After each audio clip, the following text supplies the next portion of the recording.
Welcome to Talkin Business. I'm Joe Catrambone, CEO of the Stuart Martin County Chamber of Commerce, and I've got one of my board members and the city manager of the city of Stuart, David Dyess, with us today. And David, thank you for taking time Thanks for having out me. of your busy schedule. So one of the things I like for people to know, and even for my own edification, is I usually ask people, what brought you to Martin County? How did you get here?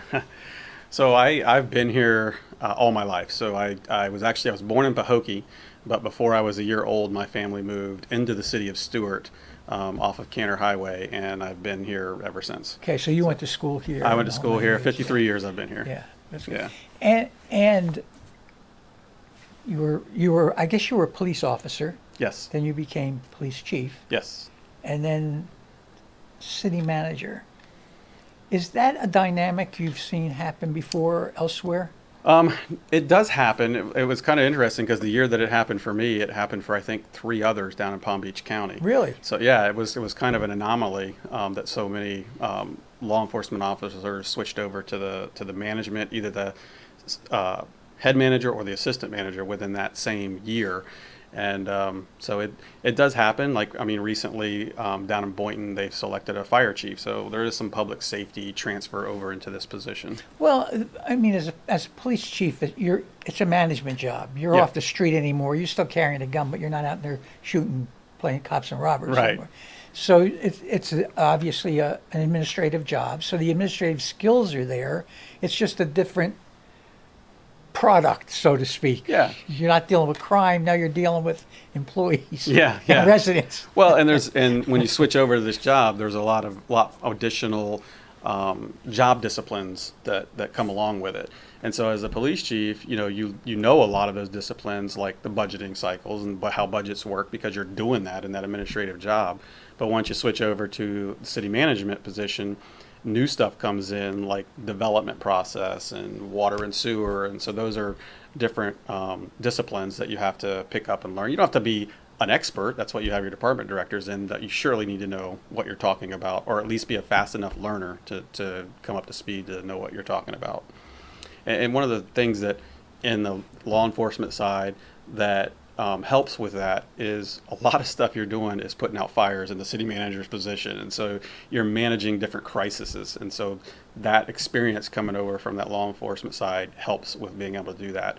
One of the things that staff has talked to me about is they like my demeanor when we're in a crisis situation. So I do think that helps when you switch over to the management Yeah, that position. probably comes from law enforcement. Yes, area. yeah. Yeah. But I mentioned to George, I had George Stokas on the show, and I mentioned to George that he is, and I don't mean this detrimentally, he's a bureaucrat, Yeah. but he thinks like an entrepreneur, he thinks like a businessman. And I know you, and I think you thought that way. I can remember as a police chief, you thought entrepreneurial, you thought from the business side, and certainly you do it as city manager. Absolutely. And I think that one of the things, Martin County is, I keep saying we're in a bubble. It's a totally different place. And I think the reason for that is, and because not only George thinks entrepreneurially, but so did Taryn, and so does Don. And I think you have your commissioners, your city commissioners, on the most part, think from a business standpoint.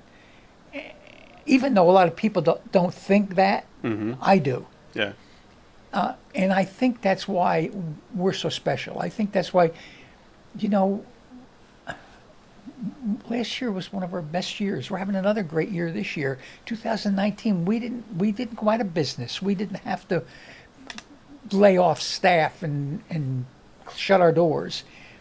So our economy is strong, remains strong, and again, it's the leadership. It's the leadership that keeps us there. It's the mindset of even the electorate who elect people who they feel think the same way they do, and I mean, it's hard to understand But we really, even with, and I know I'm not supposed to go there, and I'm not going to tell. But even with COVID, we weren't affected like our surrounding communities.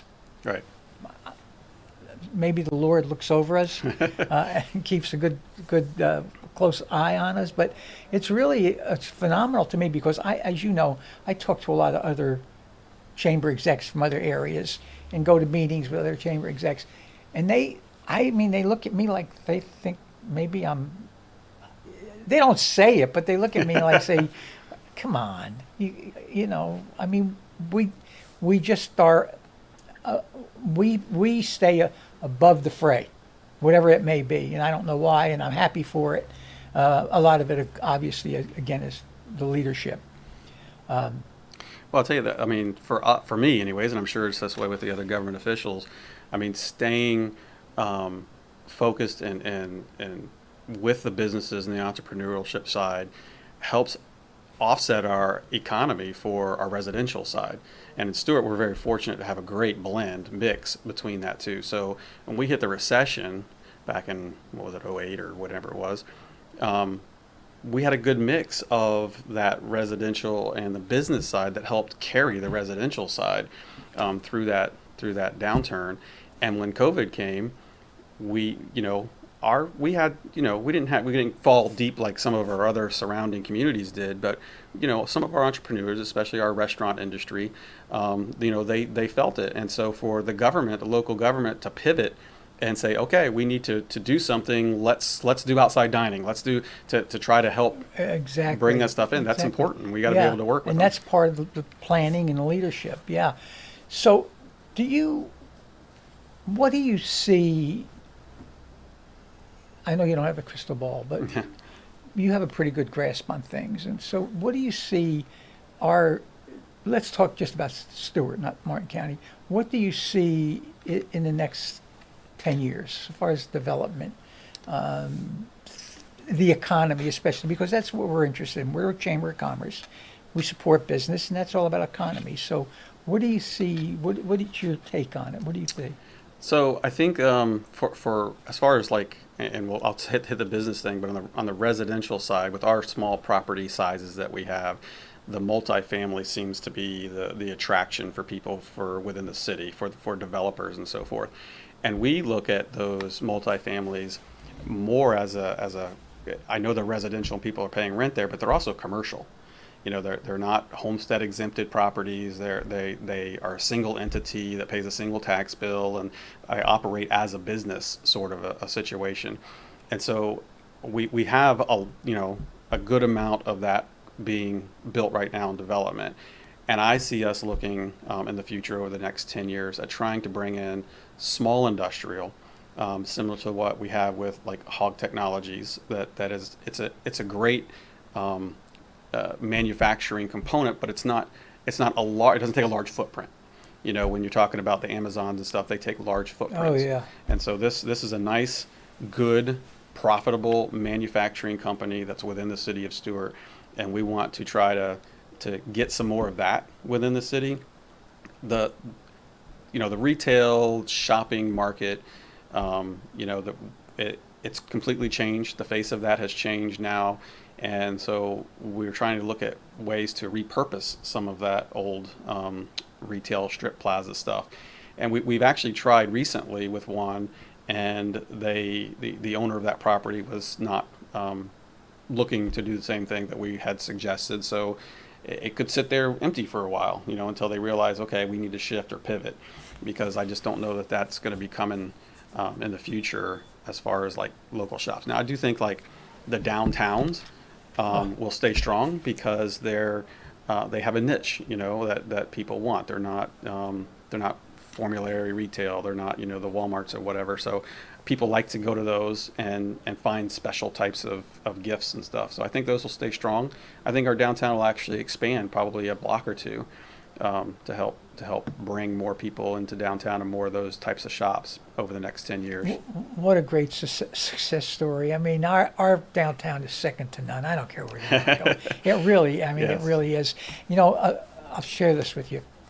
You may have heard me tell this story before. when I got here in 1989, we had 17 occupancy downtown Stuart. 17%. Wow. The windows were boarded up. So we applied for a Main Street designation, and we got it. And Right. a lot of people don't know that the chamber started that. I didn't know that. So you did or didn't? Did not. Okay, so we started the Main Street program. We hired Jane. Jane. Housed her in our office. I can't remember her last name right now. She was the executive director of Main Street, and we housed her in our office, gave her free space, free computer, secretarial, whatever she needed to get the thing going.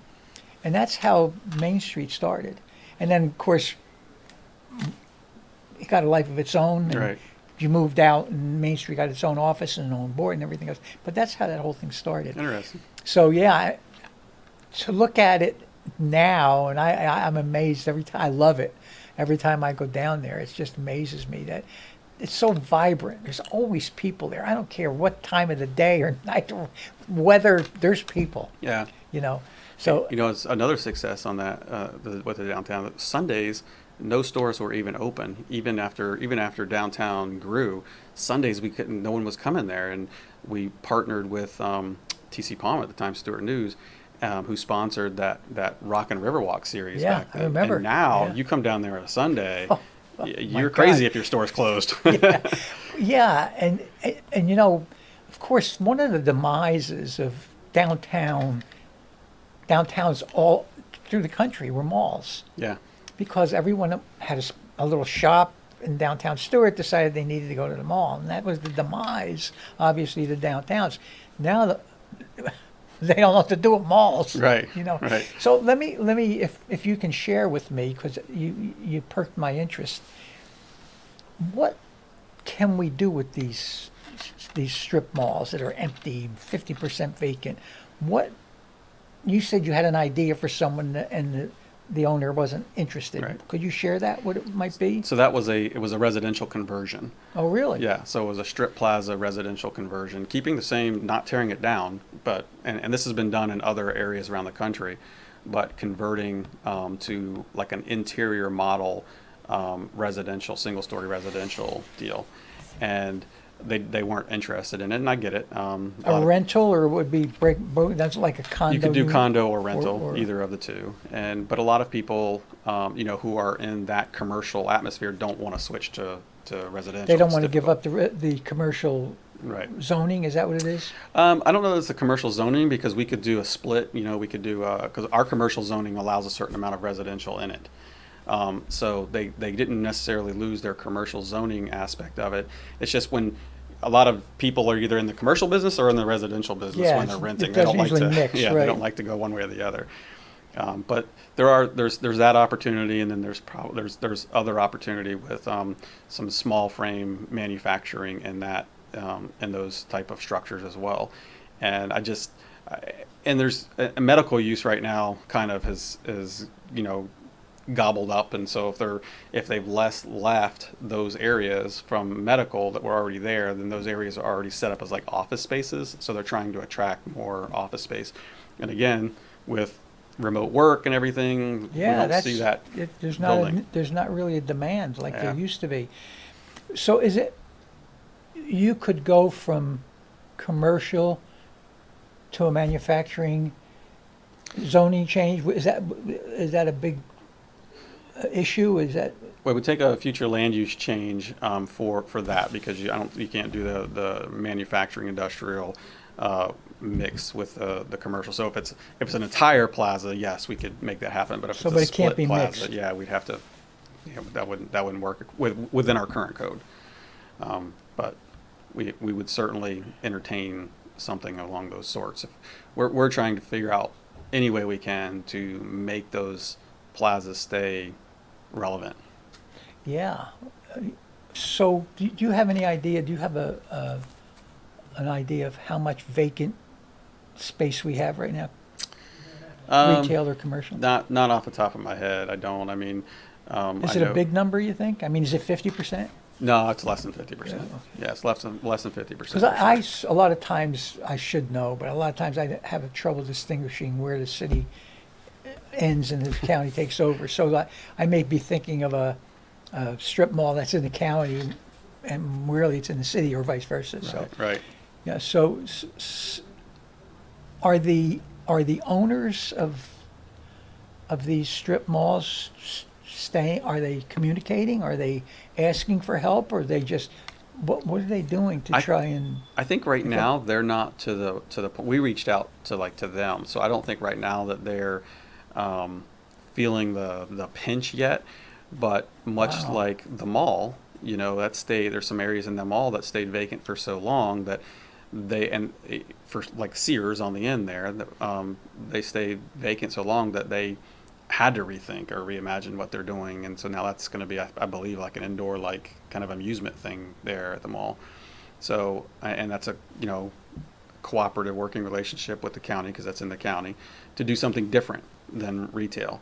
And so I think as these other places stay, the longer they stay vacant, the more interested they're going to be to make some change. That's interesting. So, I mean, how many thousand square feet is that mall? I don't even know. So, what type of what would you imagine could happen there, other than retail? They could annex into the city of Stuart, and then We're the city hall. Yeah. So I mean, that's currently zoned as county, but if you remember the old Martin Square Mall, that was a mall that ended up not working out, and so that ended up being transferred to an exterior type mall strip, and so like that could happen. And I think Gardens, or not Gardens, the mall down in Palm Beach did a similar thing. So the structure stayed, but they opened like the center roof, and now it's like a open walk through. An atrium. Yeah, with a center roof. It's no longer a mall type feeling. It's more. But there would be shops, restaurants, shops, things of that nature. Yeah, there could be. I mean, most of those like that have gone, left the mall atmosphere, have turned into outlet type malls. So that's the one that happened in Palm Beach, and so now it's not an enclosed mall anymore, but it's I think something similar is going on like that with Fort Pierce off of Orange up there at their mall. So there's other things you can do with a mall where you don't necessarily have to bulldoze it down and start from scratch, but it definitely takes some imagination. I don't think our mall is there yet. I think there's still plenty of occupancy there to keep it the way it is. Yeah, well, it's fortunate it's situated, because I don't know what the mix of shoppers are, but they certainly get a lot of people from St. Lucie County that obviously shop there, and as well as most of Stuart. And in fact, I know people who live in North Palm. I couldn't believe it. I know a couple that live in North Palm and come up there to shop. Really? Yeah. Huh. So it's yeah, but that's. I heard this thing the other day. That's why I find that interesting. Is that if you think about it, people go south. They don't go north. So when people talk about we're going to go out to dinner, they always talk about they're going south. They don't talk about they're going to Fort Pierce or Indian River County to eat. They always talk about we're going to West Palm to eat. Yeah. And then the people in Indian River everybody talks about going to the next county south of them to eat. Nobody goes to the north of them to eat. Yeah, that is strange. That's funny. Yeah. What do you see any changes to Stuart and in any way, in anything that may be of substance that could happen? I don't know what it might be, but whether it may be something the city's planning, an expansion of some sort, and what about City Hall? So we have a lot of stuff in the pipeline. I've kind of been trying to push my staff towards making, and I told them 2023 is the year of the build. In government, like you said earlier, the bureaucracy part, it goes so slow. So we've been in design on several projects for the last couple of years, and I'm like, this is ridiculous. I want to put a shovel in the ground on a lot of this stuff. So I'm hoping that in 2023 we'll start seeing some of that change in what we've been working on. So some of those are the finishing of Memorial Park. There's still 2 phases of Memorial Park that are unfinished, so hopefully finishing that. A new $5 million renovation to our Guy Davis recreation and athletics location. Hopefully something, the City Hall move aspect, as most people know, we purchased the Wells Fargo building right across from Memorial Park. Right, and that was tear down. No, it's not a tear down. Oh, okay. I thought there was a plan to be tear down. No, the strip plaza next to it is Okay. is going to be torn Okay. down. So the actual 3-story structure will probably have a facelift, a facade lift, but the interior of it was gutted. At least the top 2 floors were, I think, in like 13 or maybe 14, and down to the bare walls. And it is all completely. If you haven't been in the second and third floor, I haven't. It's very, very nice. It was all completely remodeled. The bank on the first floor never got remodeled, so that would be a remodel of the first floor aspect. And so we are kind of like, we have leasees in there now, and we're trying to write out those leases or find them other locations to go. And we really need some first floor access for a commission chambers and a customer service area, whatever piece that may be on the first floor. Once we obtain that, we have enough space in the rest of the building to move over there. And we're looking at, the city went out on a request for proposal for redevelopment of the surrounding property there, because we have that whole block. Mm-hmm. And so there was an award given to a company called Stuart for redevelopment, and we're currently negotiating with them on what that looks like for the rest of that property. Okay. I got so much more I want to talk about. We're winding down here, so let's see. Without question, the most frequently question asked of me is, what about Costco? You want to give us a thumbnail on that? So currently, the Costco exceptions to the administrative judge's ruling have been filed. I believe there's a administrative board hearing in June that I don't know if we'll make it onto their agenda or not. And I think the next one after that is December. And so obviously the developers of Costco don't want to wait till December. So they are trying hard to get on the June agenda. I don't know if they'll be able to do that or not.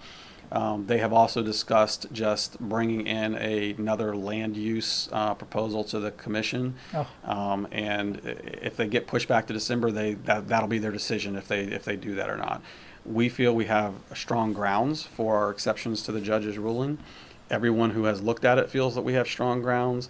Our attorney, Mr. Mortel, did a great job writing those exceptions up. And during that process, he'll have to go to Tallahassee and give oral arguments. And hopefully the panel will see the error in that ruling that occurred. And hopefully that panel will reverse the judge's decision. But Costco wants to come, and they're coming. Costco wants to come. They are coming. The developer Okay. purchased the property. He Okay. owns the property, so it's not a contract contingent situation anymore. They are dedicated to this project, and so hopefully. Well, they certainly got a lot of money invested in it, I would Oh, yeah. think that they said. Yeah, So the last real quick, what about the current City Hall property? When y'all move, what will happen to that? So that, I mean, obviously that could be several years out, depending on what happens with those leases. I'll probably be gone by that time, so whoever's running the ship by that time will have to converse that with the commission and see what happens with that property. There's contingencies around waterfront property in the city, so the voters have a say in what happens Yeah, I with that remember that, property. yeah. And so I know that my current commission, the way they sit, wants to keep some type of public access green space right along the river area, and then what happens behind that will be up for grabs, whether they decide to extend Osceola down and make that into a commercial area extending downtown, that extra mileage, or who knows what other proposals will come in. But I would imagine that once we're off the site is when they'll take up that discussion. Great. Thank you. Good to see you. Appreciate it. Absolutely. Thank you. I appreciate you taking your time out of your busy day to come spend some time with us. Thanks for having me. See you soon.